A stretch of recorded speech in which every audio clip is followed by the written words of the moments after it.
Hey everyone, it's April 2nd, and that means that if today's your birthday, you share it with Leslie Irvin, a serial killer known as the Mad Dog Killer, who claimed 6 victims in the 1950s and whose case led to a landmark Supreme Court decision. And that is him right up there. Irvin was born in 1924 in Evansville, Indiana. Not much is known about his upbringing, but he was a firebug as a teen, starting 5 fires at his high school that did little to no damage. He eventually wound up working as a steam fitter and laborer, but also dabbled in robberies, finding himself behind bars multiple times in his 20s. His fellow students later told the press that he was sensitive, taking it personally when he would end up in trouble, and insisted on being called Les instead of Leslie because he thought it sounded like a girl's name. Psychologists have revealed that he suffered from a low sex drive and found his life boring, longing for some excitement.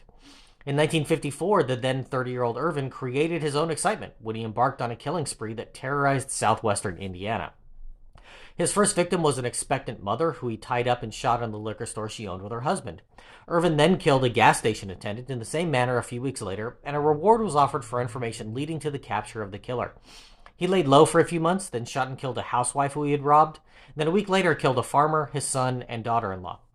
Irvin spared the life of their 2-year-old daughter, saying to police when he was caught, "I like kids." This murder gave authorities enough clues to identify Irvin as the killer, and he was arrested 11 days later. He was tried, convicted, and sentenced to death for the 6 murders in 1956. 9 days after his conviction, he made a key out of aluminum foil and book covers that he used to open his cell and escape the Gibson County Jail, which had previously been considered escape-proof.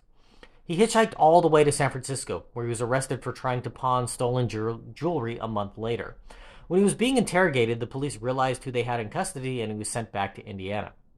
Meanwhile, his attorneys argued that pretrial publicity about the case made it impossible for Irvin to get a fair trial, and the Supreme Court agreed to hear his appeal in 1960. In 1961, they handed down a decision that Irvin would get a new trial because of the circumstances surrounding the court case, and in 1962, he was once again convicted of 6 murders, for which he received a life sentence.